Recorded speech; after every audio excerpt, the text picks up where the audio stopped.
Senhor, nosso Deus, nosso Pai, nós agradecemos ao Senhor pela oportunidade agora, Senhor, de escutar a Tua palavra através do Teu servo. Pedimos, Senhor, que o Senhor fale profundamente aos nossos corações, que o Senhor venha, Deus, trazer Tua graça sobre nós, o entendimento, Senhor, abre a nossa mente, para que, Senhor, essa palavra entre no nosso coração e faça diferença.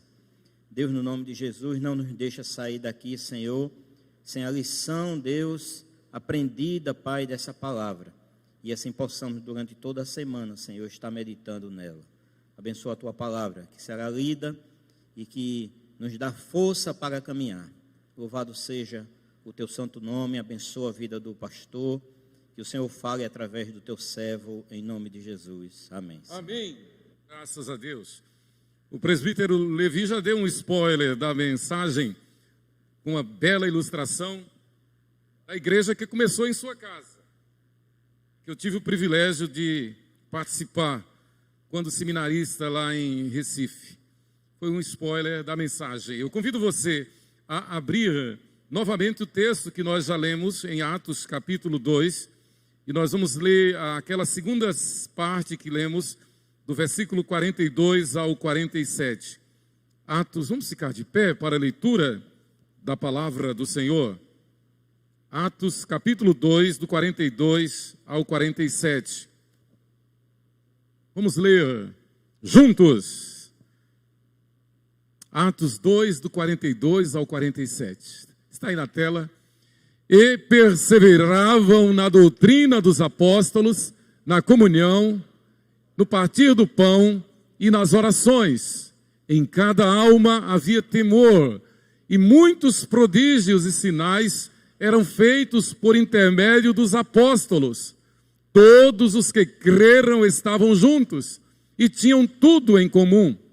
Vendiam as suas propriedades e bens, distribuindo o produto entre todos, à medida que alguém tinha necessidade.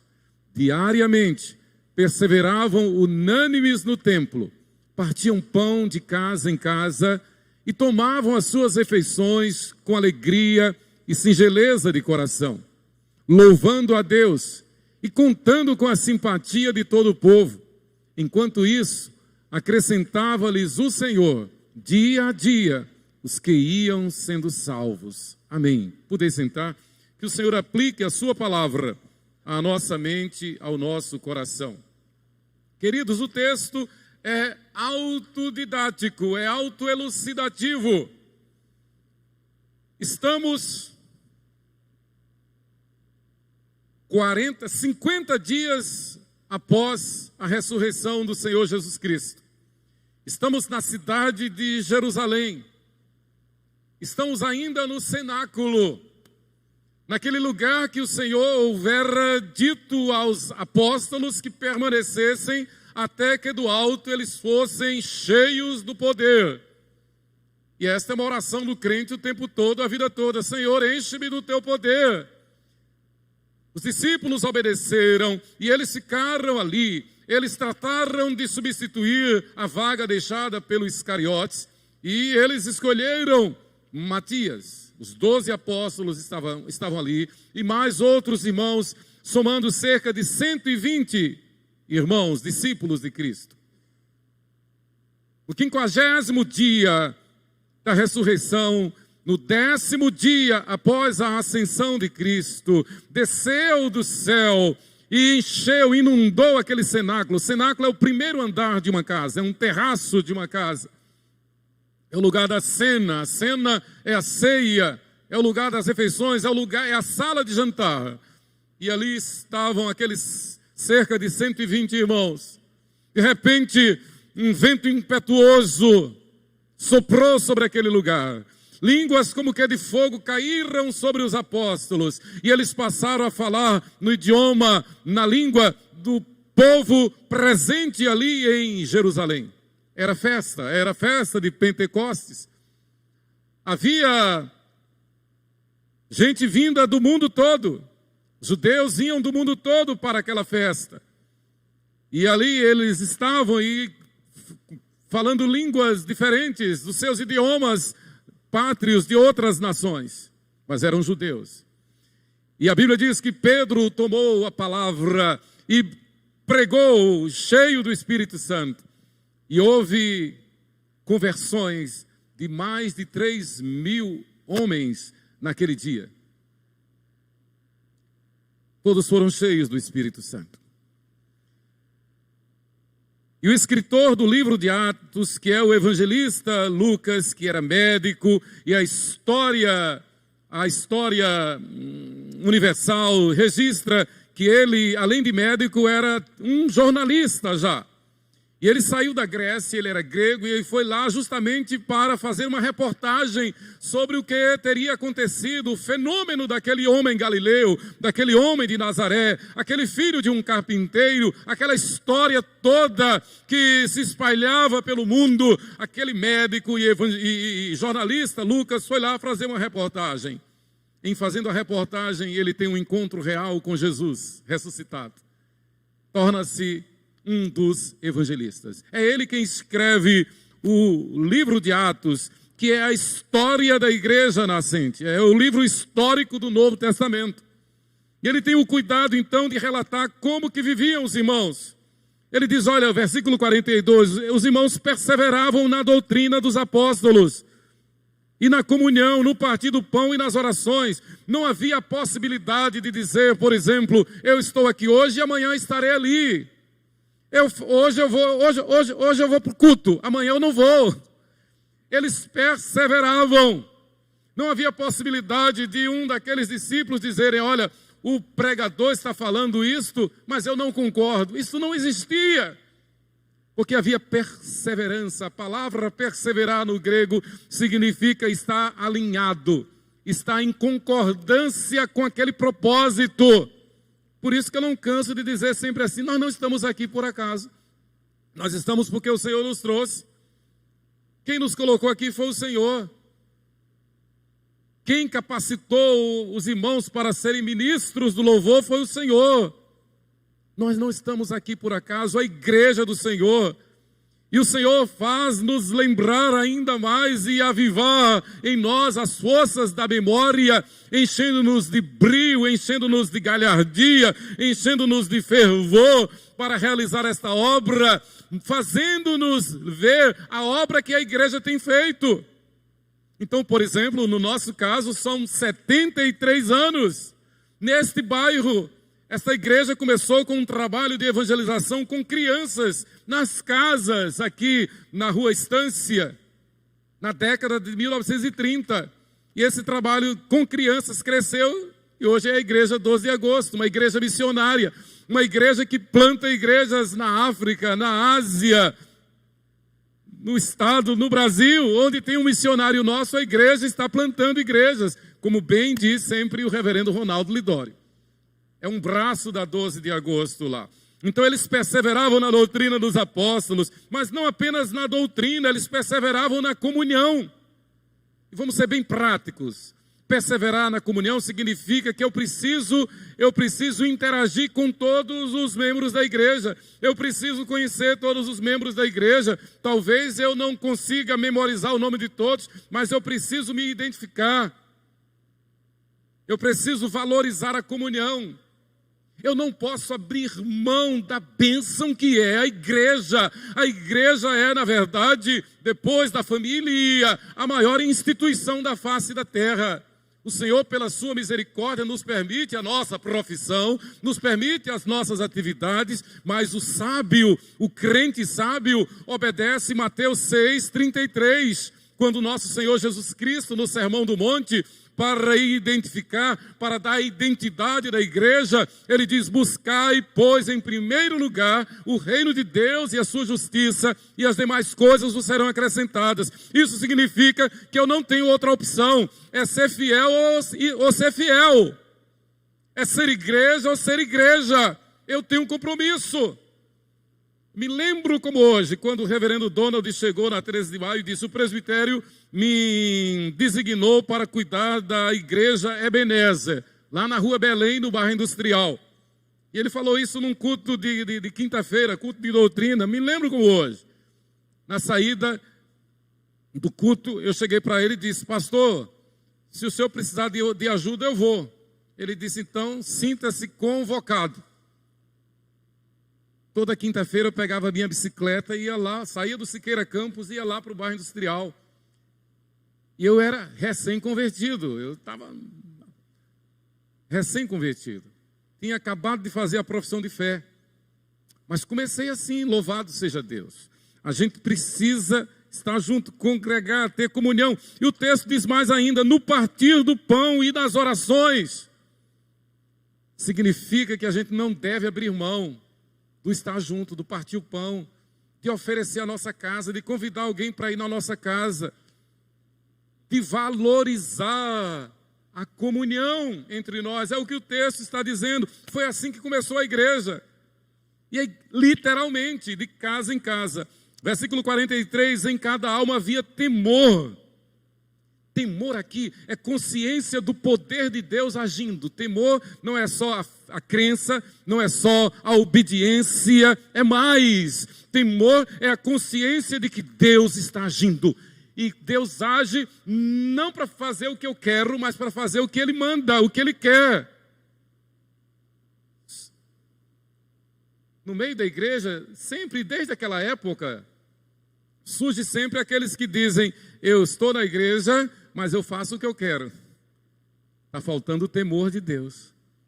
Quando se tem o temor de Deus, se faz como Isaías, o profeta, Senhor, eis-me aqui, envia-me a mim.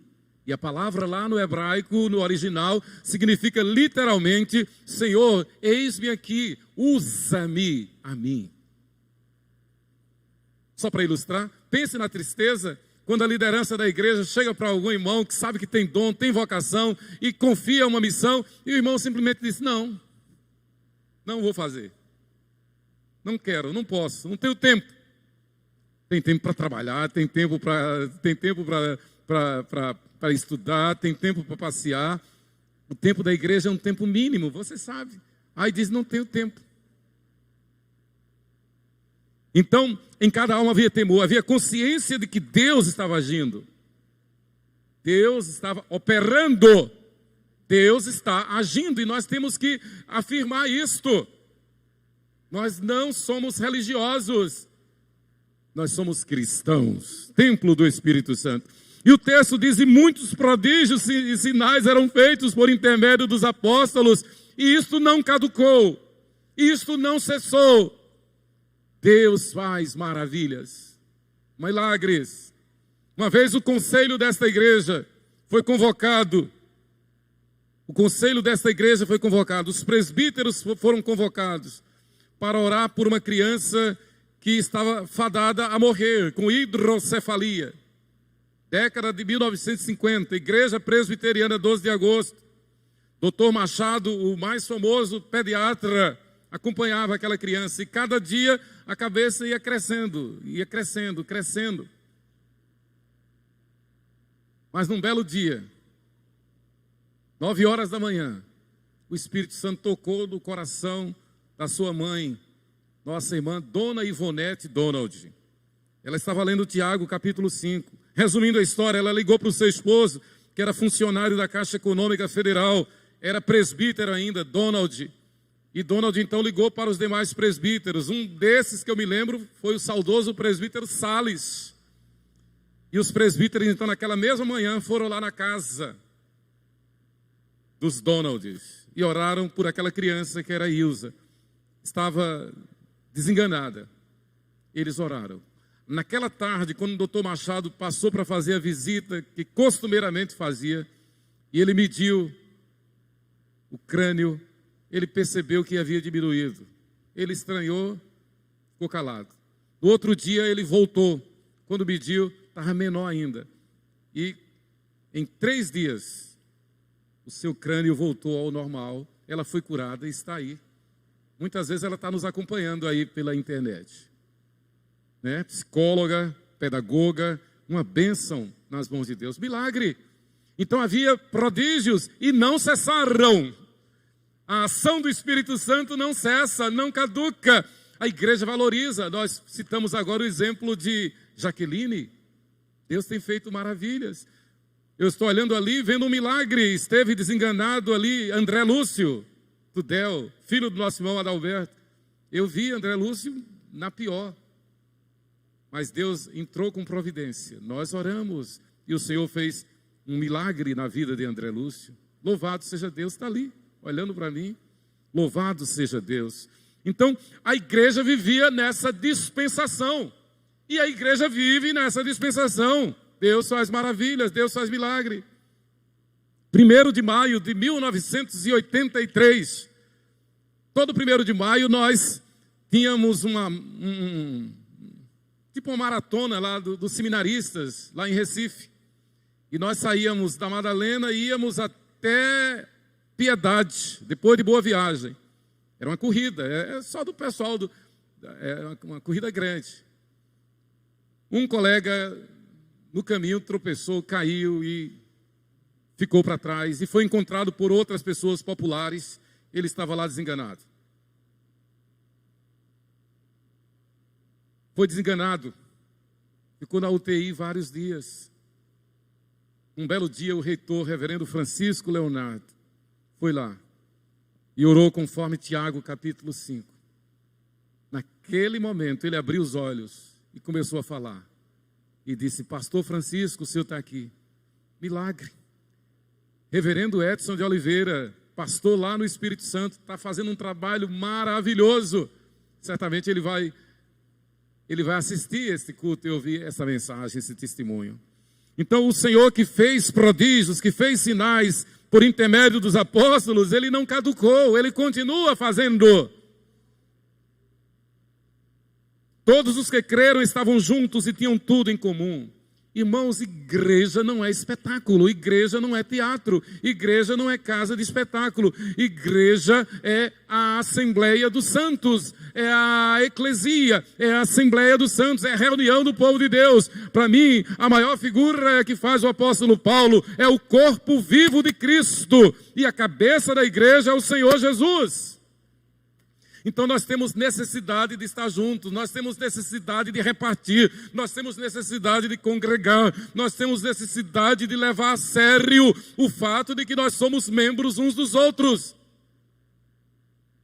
Que bom que a gente tenha amigos que ainda não são da igreja, que bom que a gente atue na sociedade de forma a interagir com as pessoas lá na sociedade, mas sem de forma alguma prescindir, sem de forma alguma desprezar, sem de forma alguma colocar em segundo plano o povo de Deus. Como nós cantamos, é meu povo, é o povo de Deus, é a igreja de Deus, é o reino de Deus aqui na terra. Eles estavam juntos, tinham tudo em comum. Eles vendiam as suas propriedades e bens, distribuindo o produto entre todos, à medida que alguém tinha necessidade. O que o texto está dizendo é que se houver mesmo uma necessidade estupenda, o crente fiel, ele não vai abrir mão de dar do que é seu. Mas na prática isso existe, isso acontece pela mordomia dos bens. Quando o crente fiel, ele consagra os dízimos e ofertas. E é justamente através dos dízimos e ofertas que a gente pode ter a consciência tranquila de dizer: ninguém está passando necessidade aqui. Sem medo de errar. Porque tem socorro. E esse socorro é dado pelo liberalismo, pela mordomia, pela dedicação, pela consagração dos fiéis, dos seus dízimos e ofertas. A igreja, como se diz no popular, chega junto. Não há necessidade. Estamos aí na campanha para a perna mecânica do nosso irmão Gustavo, da família do altar dessa semana. Dando socorros, chegando, prestando assistência. Eles, então, diariamente perseveravam unânimes no templo. Perseveravam, partiam o pão de casa em casa, tomavam suas refeições com alegria e singeleza de coração, louvando a Deus e contando com a simpatia de todo o povo. Enquanto isso, acrescentava-lhes o Senhor dia a dia os que iam sendo salvos. Este é o verdadeiro método de evangelismo. Não existe outro método de evangelismo. Estar junto, abrir mão. E hoje, graças à internet, nós temos a facilidade do WhatsApp, por exemplo, das redes sociais, de interagir. para valorizar o corpo de Cristo, para valorizar a comunhão dos santos, para valorizar a doutrina, para valorizar a igreja e para adorar ao Senhor e para cumprir a grande comissão. A igreja na casa dos irmãos. Toda pregação cristã, toda pregação bíblica, ela tem uma tese que é defendida na pregação. A tese que eu estou defendendo aqui é que nós, como igreja, precisamos urgentemente envolver-nos com o ministério de grupos pequenos. Não basta nós termos reuniões no templo, mas nós podemos ter, por exemplo, durante a semana, num só dia, várias reuniões, vários cultos em várias casas. Essa é a tese. Que cada membro, mas primeiro é preciso que os irmãos se sintam animados. Primeiro é preciso que os irmãos se sintam encorajados. E digam, eu quero ter um grupo pequeno na minha casa. Quem vai dirigir? Um dos pastores, um dos presbíteros. Eu já tenho falado isso com os pastores. Então, gente para dirigir não falta, graças a Deus. Então, a ideia é você dizer, pastor, presbítero, eu quero um grupo pequeno na minha casa. E nós temos como parâmetro, nós temos como base, justamente a igreja dos apóstolos. Porque a igreja fazia assim. A igreja começou assim. E assim a igreja cresce. Veja o que diz o versículo 47. Quando há comunhão, quando há perseverança na doutrina, quando há o temor de Deus, então a igreja louvava a Deus. E contando com a simpatia de todo o povo, e enquanto isso, acrescentava-lhes o Senhor dia a dia os que iam sendo salvos. E aqui eu faço um parênteses. Ter o ministério de grupo pequeno traz até um conserto, um reparo para a dinâmica da igreja. Faz com que a igreja se concentre na sua missão. Vou repetir. Faz com que a igreja se concentre na sua missão, na sua visão. Do contrário, é um risco que todo mundo sofre hoje no mundo todo.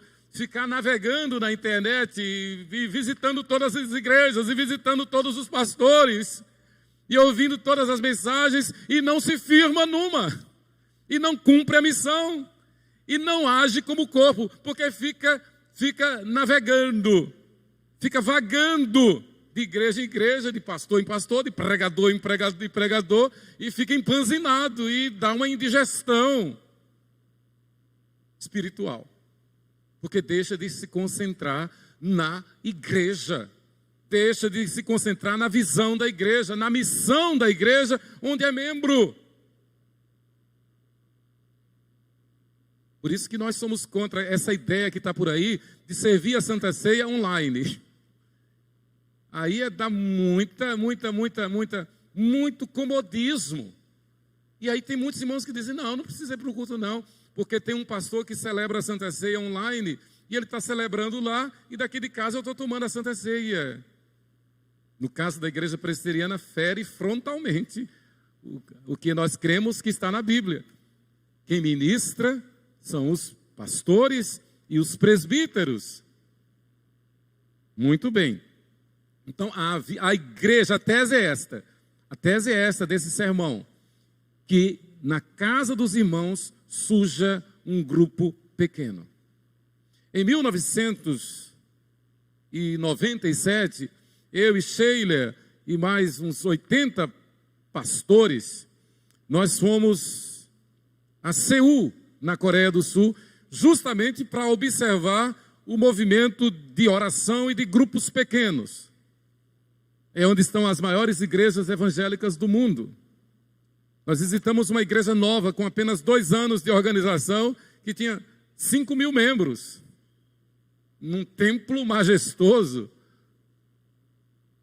Num determinado dia, então, eu não esqueço, nós estávamos visitando uma igreja e o pastor disse, olha, agora estão reunidos quase 1.000 grupos só de mulheres. É no dia de manhã.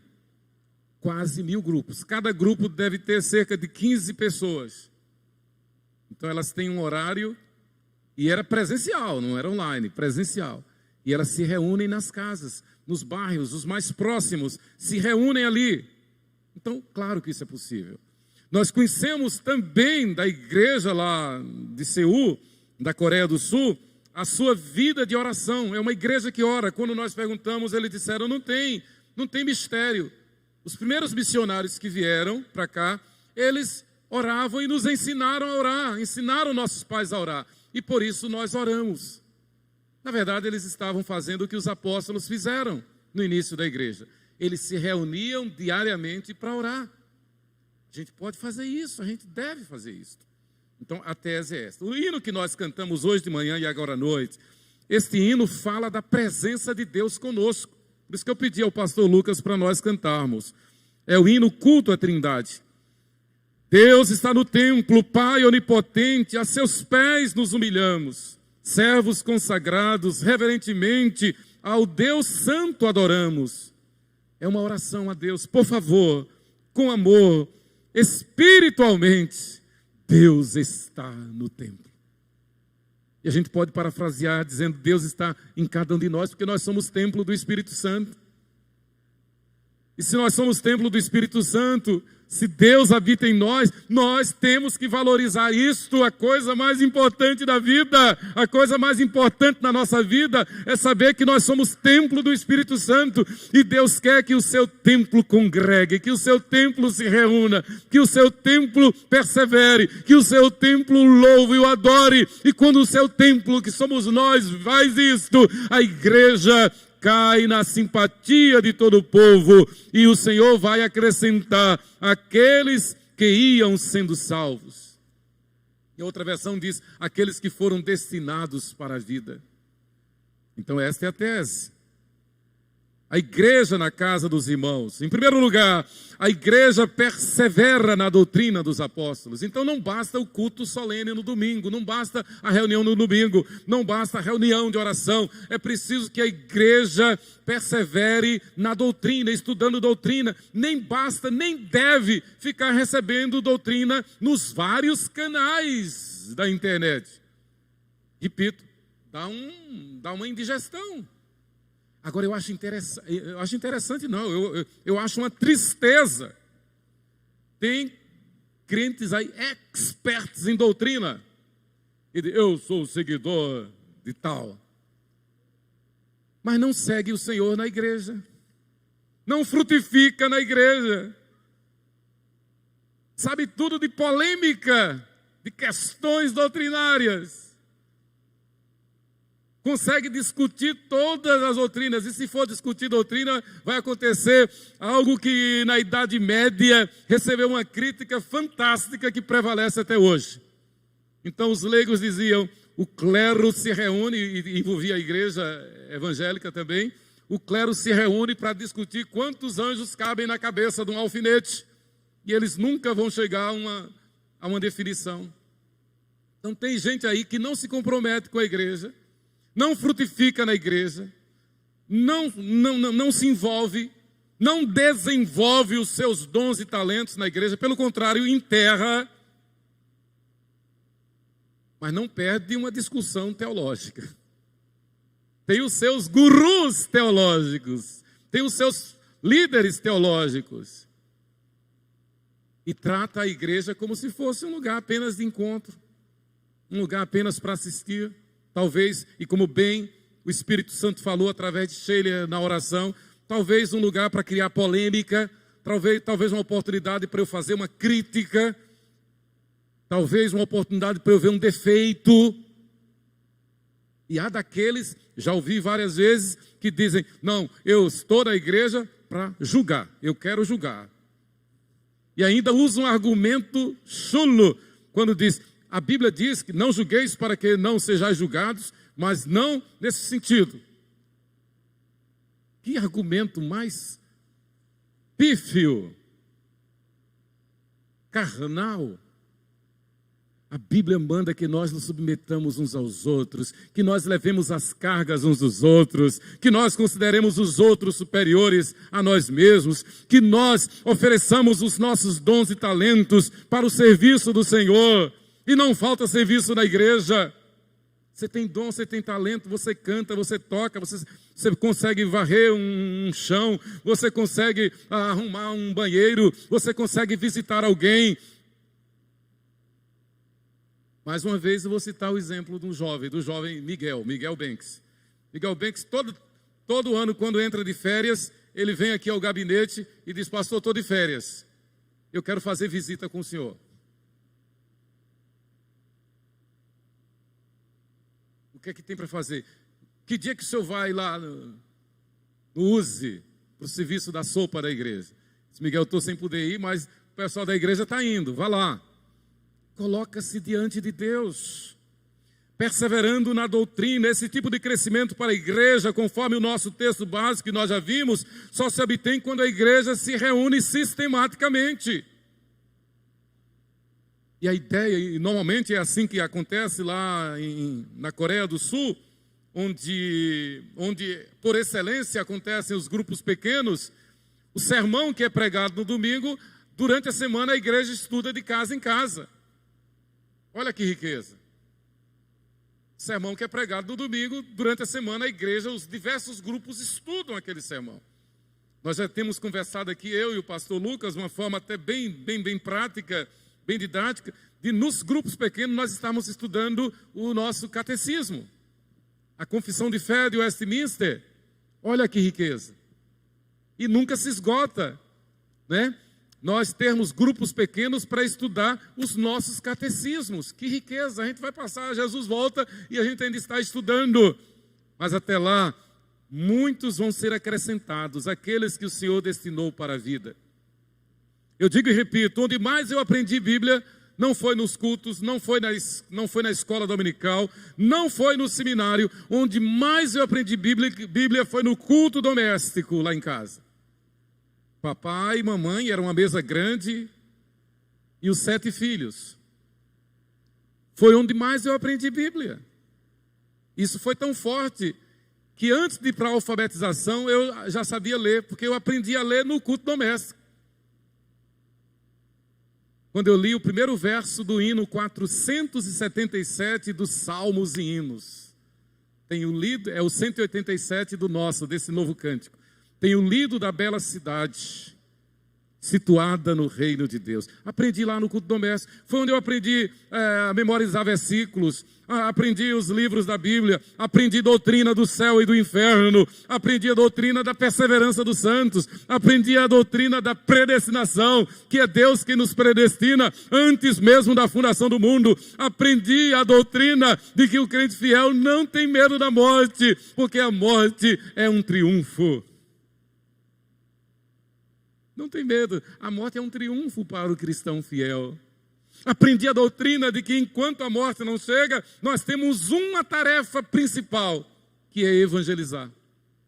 É fazer discípulos. Então, seja qual for a atividade, seja qual for a tua profissão, seja qual for o momento em que você esteja vivendo, nós temos uma missão: falar do evangelho do Senhor Jesus. Isso é perseverar na doutrina, irmãos. A igreja, nos grupos pequenos, ela tem a oportunidade de conhecer mais a doutrina, de uns ministrar aos outros. É no grupo pequeno que a gente vai poder vivenciar isso que os apóstolos ensinaram. Certamente vai ter um momento que vai ter um lanche lá no grupo pequeno, vai partir o pão. Certamente vai ter um momento de que alguém vai fazer um pedido ali mais de perto de oração. Alguém passando uma aflição, alguém passando uma crise, ali de perto. E aqueles irmãos que estão mais próximos vão ministrar, vão orar, vão agir. E Deus vai operar no grupo pequeno. Então a tese desse sermão é: a igreja precisa desenvolver o ministério de grupos pequenos. Primeiro. Segundo, eu sou membro da igreja e eu me disponho. Eu chegarei para a liderança da igreja e direi: presbítero, pastor, eu quero que comece um grupo pequeno na minha casa. Amém? Não vai ter trabalho, é só abrir a porta da casa para que tenha um grupo pequeno. Detalhe, hoje é praticamente impossível evangelizar como nós evangelizávamos 40 anos atrás, de porta em porta, de casa em casa. As pessoas estão com medo, desconfiadas e trancadas, e com toda razão. E se for em condomínio fechado, zero. Impossível. Nenhum porteiro, nenhum síndico vai autorizar alguém chegar lá, bater na porta e dizer o que é. Não, quem? Não sei quem, eu só quero evangelizar. Não vai, né? Tem que dizer para onde é que vai, a casa que vai, o apartamento que vai. Mas quando na minha casa, lá no condomínio, eu abro um grupo pequeno, o porteiro já está autorizado. Olha, vão chegar irmãos tais e tal, porque vai ter uma reunião na minha casa. Diligência.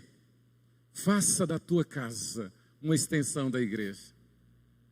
Nós temos um testemunho tremendo. Tem nossa irmã Lourdes do Bessário, esposa do diácono Ivo. O irmão de Ivo, Valdérico Santana, era funcionário aqui do pastor Alfeu, colega de Alfeuzinho do som, na Semacrel. Eu não conhecia ele ainda, mas eu falando com mamãe sempre, mamãe dizia, olha, tem um jovem aqui na igreja que é uma potência. Ele já é professor da escola dominical, na 13 de maio. Eu não conhecia ele, mas a mamãe falava dele. Para resumir a história, é o seguinte, guarda isso aí. Então, o irmão Deusdete de Jesus,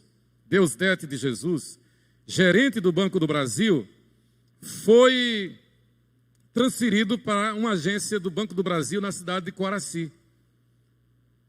Chegou lá, assumiu a gerência do banco, e um dia ele ligou para mim, pastor, eu estou aqui, mas aqui não tem igreja presbiteriana, tem 2 igrejas batistas, é uma bênção, são bênçãos, tem uma Assembleia de Deus que é uma potência, mas não tem igreja Assembleia de Deus. Não tem igreja presbiteriana, não tem igreja presbiteriana. Eu vou lá na Batista, mas eu queria uma presbiteriana. Eu disse, não tem problema. Domingo eu vou aí e nós vamos fazer uma escola dominical na sua casa. Eu, Deusdete, o presbítero Deusdete, Ana Adélia, a esposa, e Kézia, a filhinha, assim do tamanho de Ana. Diana. Ou de Isabel, a menor. Ana, assim do tamanho de Ana, Kézia. E fizemos aquela escola dominical. Para resumir, aí durante a semana eu ia, fazia um grupo pequeno lá.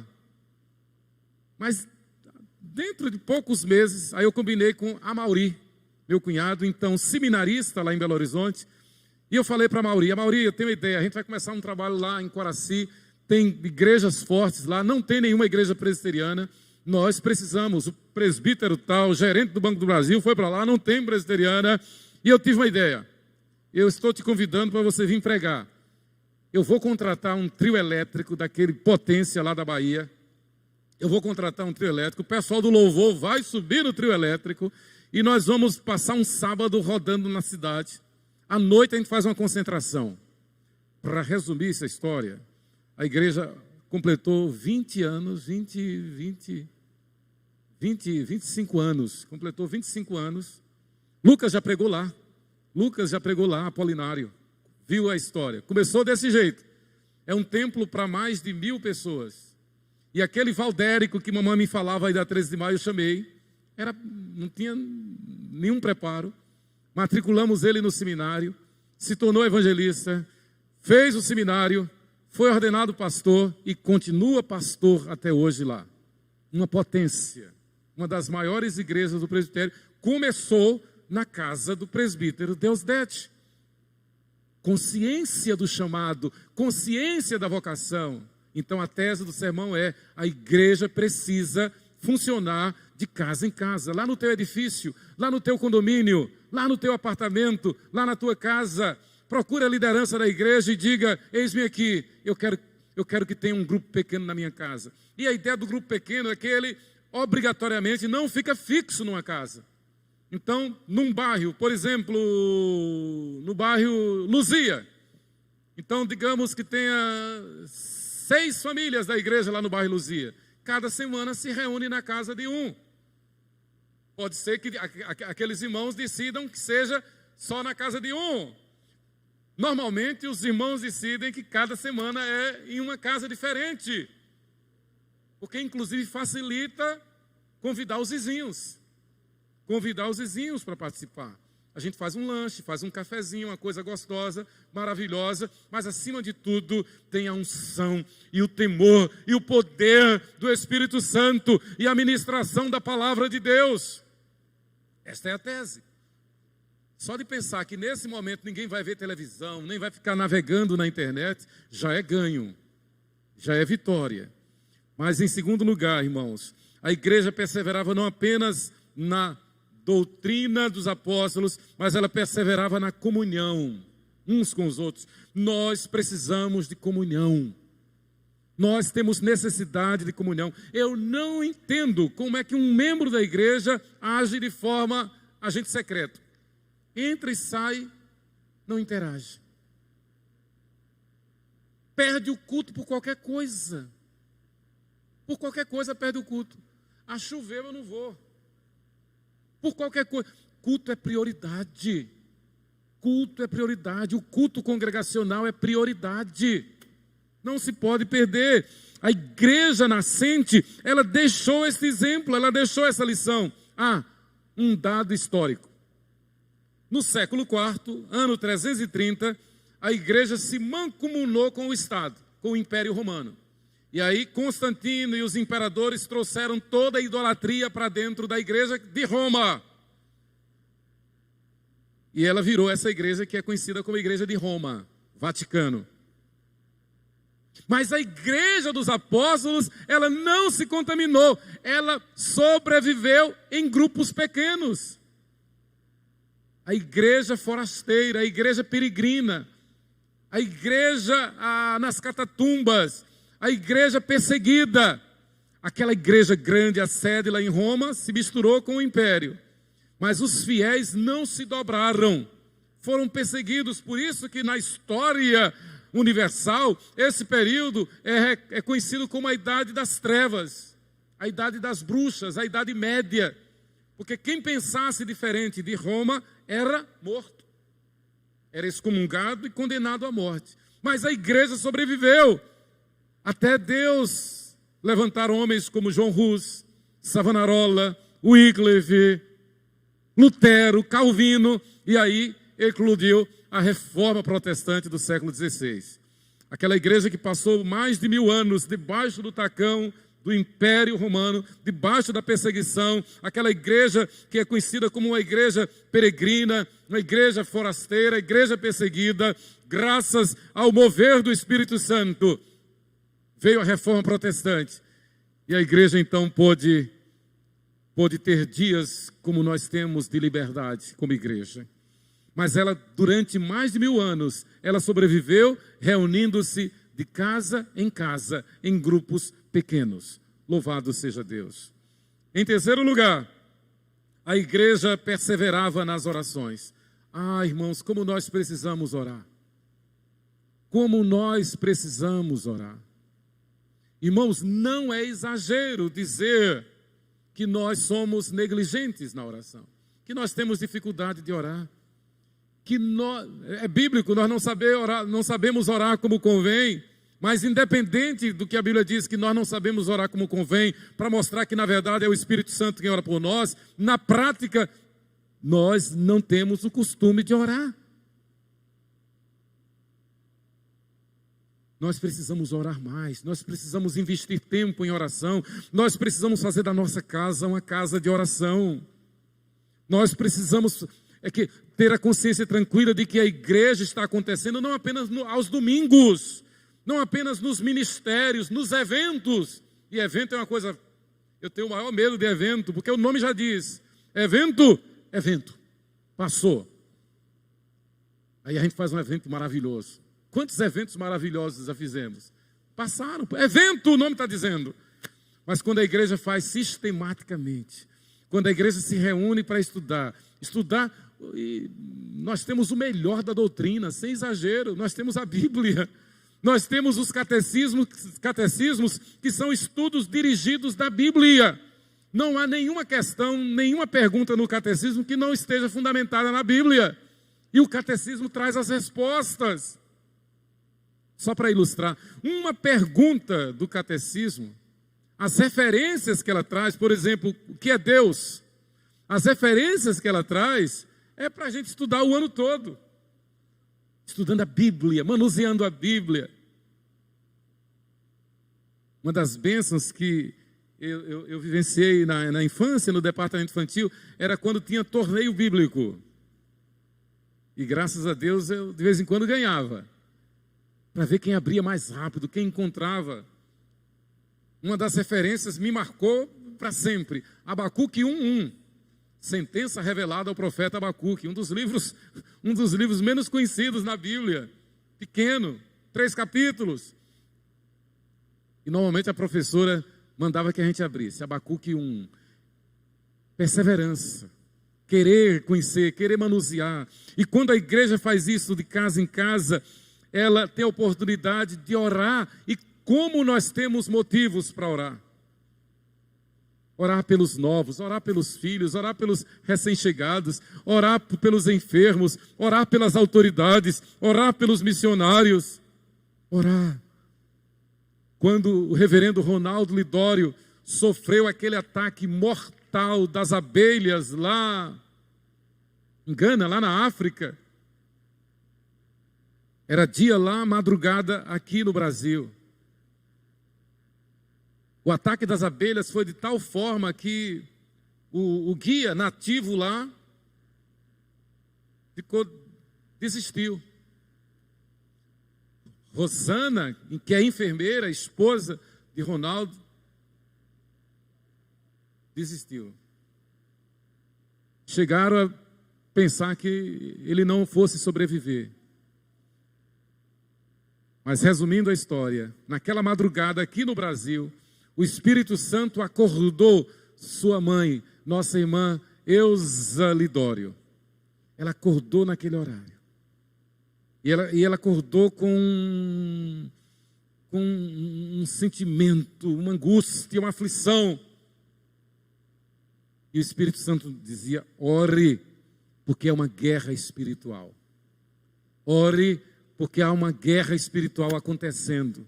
E ela orou, ela orou, e ela orou, e ela orou. E ela só parou de orar quando sentiu um refrigério na alma.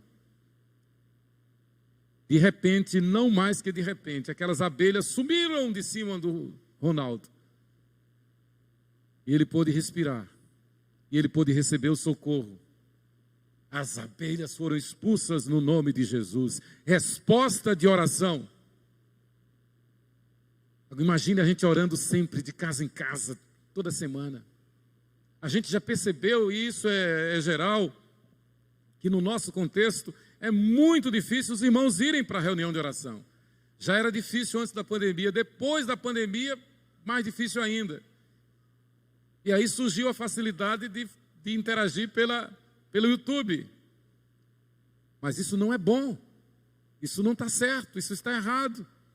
Mas tem uma saída fenomenal, porque é bíblica, é do Espírito Santo. É a igreja congregar de casa em casa. A igreja fazer reuniões de oração de casa em casa, lá no teu apartamento, lá na tua casa, lá no teu condomínio.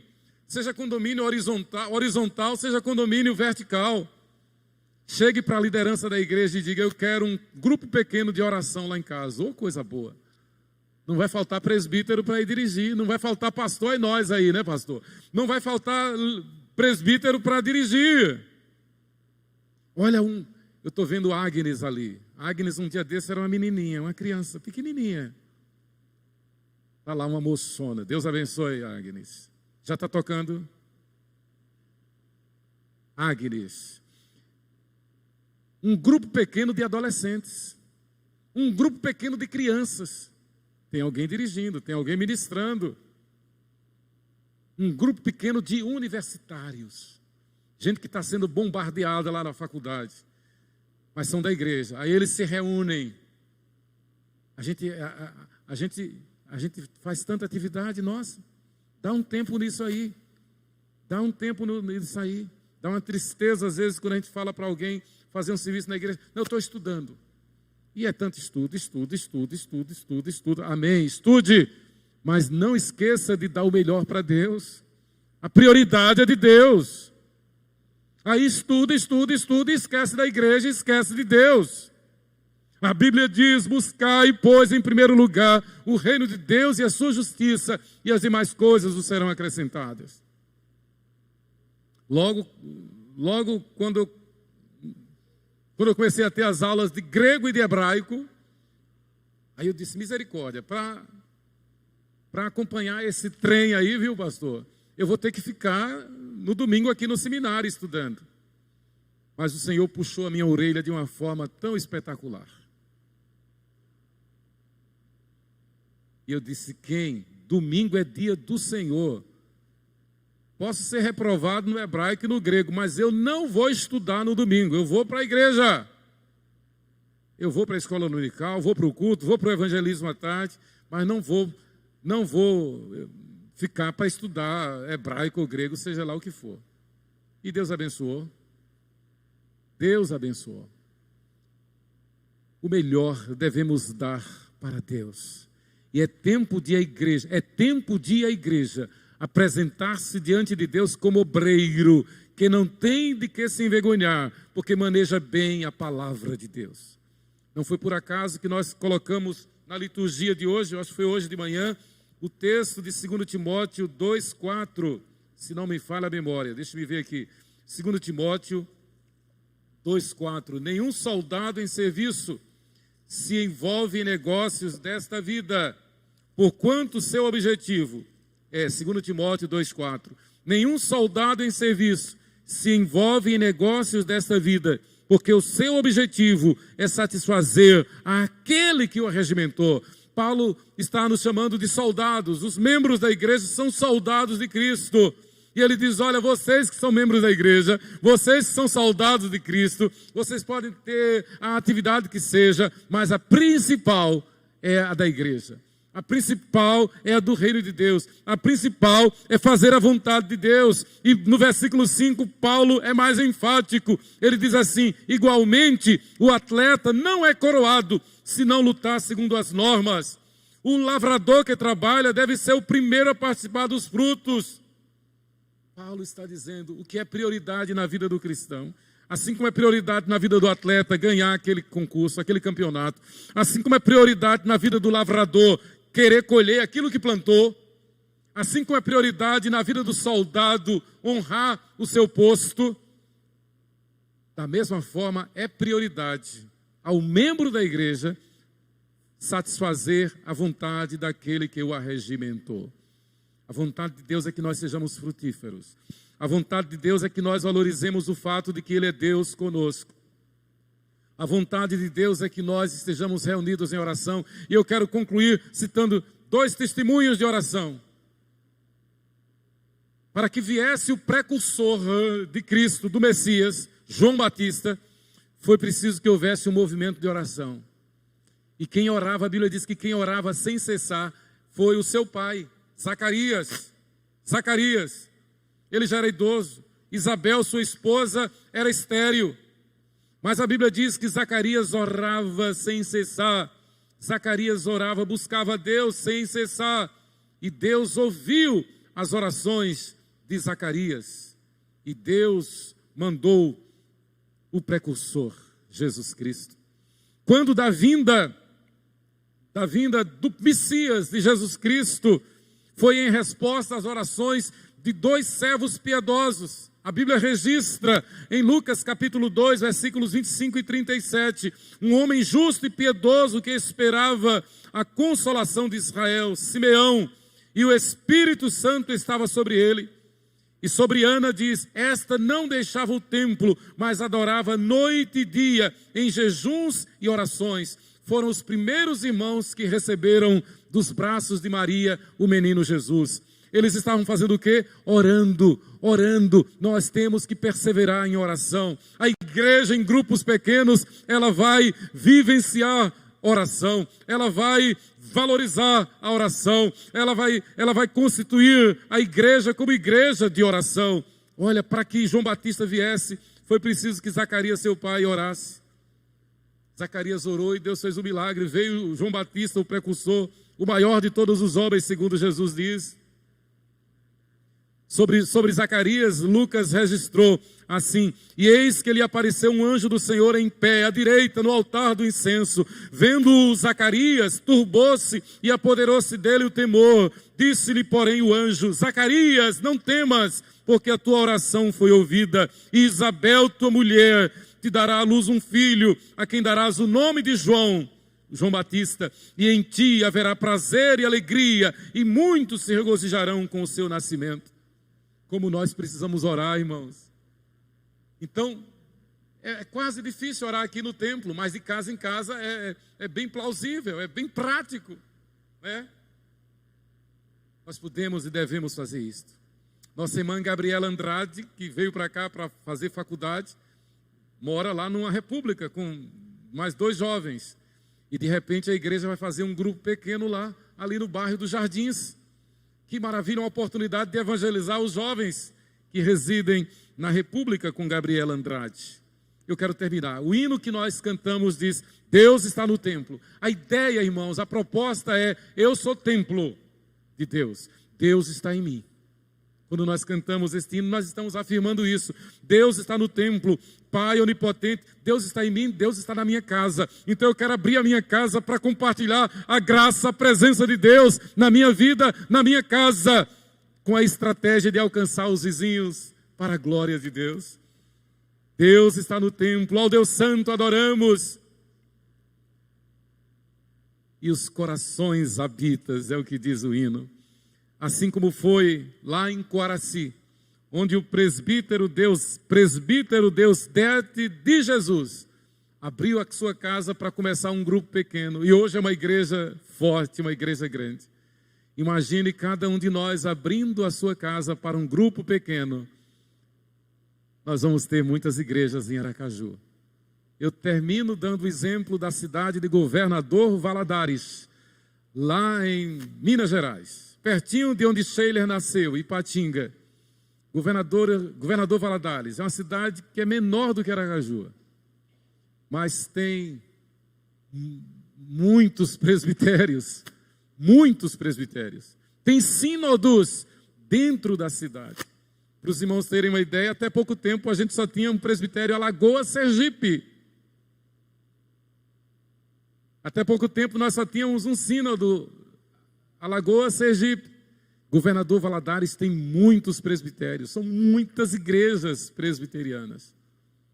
Então é possível que Aracaju, que é maior do que Governador Valadares, tenha muitas igrejas. Basta que eu e você, que nós nos disponhamos e digamos como Isaías: eis-me aqui, envia-me a mim. Que Deus nos abençoe. Amém?